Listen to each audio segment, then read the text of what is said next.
here's the timeline for our story, which references supposedly real disclosure reports made publicly available on Serpo.org. July 1947. A UFO crashes in Roswell, New Mexico, and is recovered by divisions of the United States military. The sole survivor of this crash, an extraterrestrial being assigned the code name EBE-1, is detained and superficial injuries are treated. For the next several years, linguists work closely with EBE-1 to improve communications.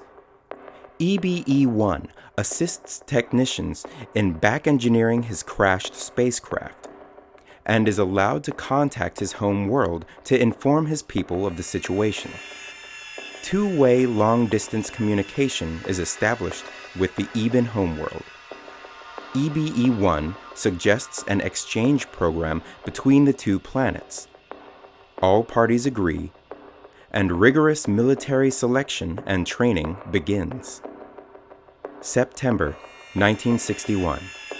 Betty and Barney Hill are abducted by extraterrestrials in the state of New Hampshire, becoming the first widely publicized report of an alien abduction in the United States. During the abduction, Betty asks one of the ETs where they come from, and the being shows her a star chart which highlights our star, Sol, in relation to their star system, Zeta Reticuli, among trade routes to other stars.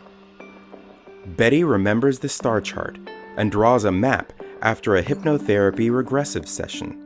The map closely resembles accurate astronomical data collected by the Hubble Space Telescope. July 1965. 12 astronauts, 10 men and 2 women, board an EBE starship at Holloman Air Force Base as part of an exchange program codenamed Operation Crystal Night. Their destination?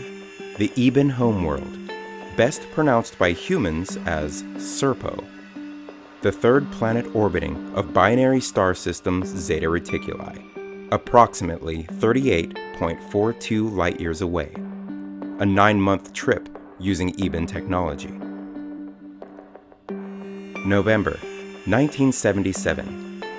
The film release of Close Encounters of the Third Kind, written and directed by Steven Spielberg, featuring a sub-story of 12 astronauts, 10 men and 2 women, preparing to board a massive alien spacecraft as part of a planned exchange program. This is one of many films considered to be part of the public ET acclamation program, supposedly a joint operation between Hollywood and the U.S. military. 1978.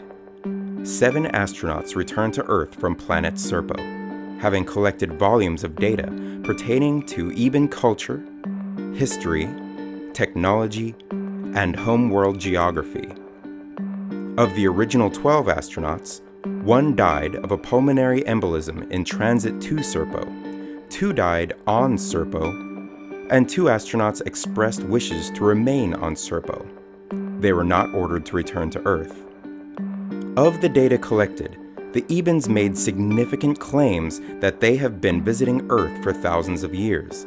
They implied that they performed genetic manipulations on humans and human fetuses, including the fetus humans refer to as Jesus Christ. May 1979. The film release of Alien, directed by Ridley Scott, a science fiction horror film set on a moon named LV-426, found in the star system Zeta Reticuli, potentially the beginnings of a Zeta Reticuli fear program. June 2012. The film release of Prometheus, directed by Ridley Scott, a prequel to the Alien films. Also set in Zeta Reticuli and part of the same fear campaign. Here come some spoilers. This movie is about humans embarking on an expedition to Zeta Reticuli to meet the genetic engineers of the human race. After many horrific events, they learn that these engineers intended to launch an attack on the human race with the intent of extinction, using genetically created monsters.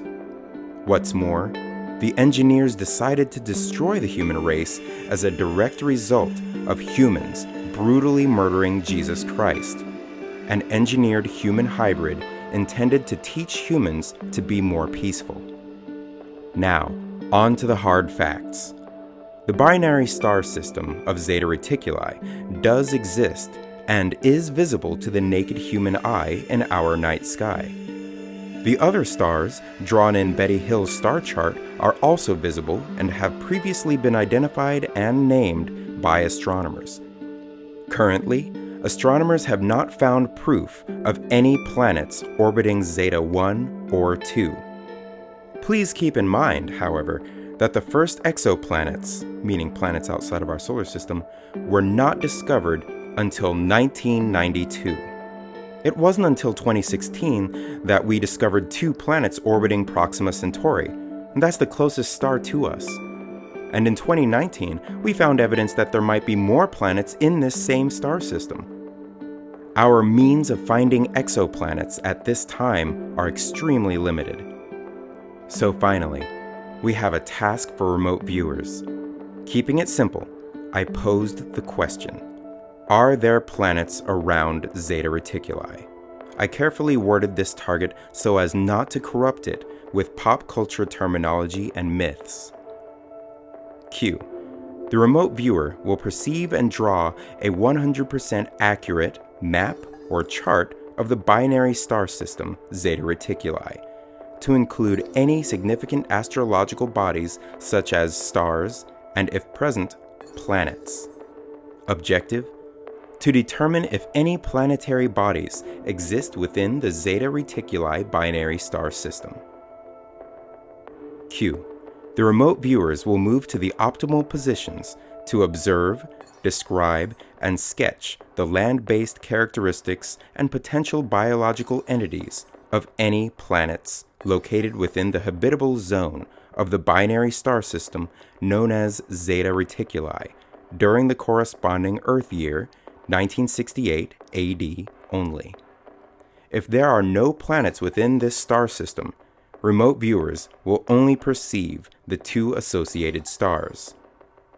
Objective: to gather evidence in support or to oppose the claims that intelligent biological entities exist in the Zeta Reticuli star system. Notice I said limited to the equatorial region. According to the information provided on Serpo.org, the Eben Society most heavily populates the equatorial region of their planet. I also wanted to set this target for the corresponding Earth year of 1968 AD, which would limit remote viewing results to a year that human astronauts were supposedly on the planet interacting with Ebens. And thus begins our remote viewing expedition to Zeta Reticuli, without the fear of any of these things happening.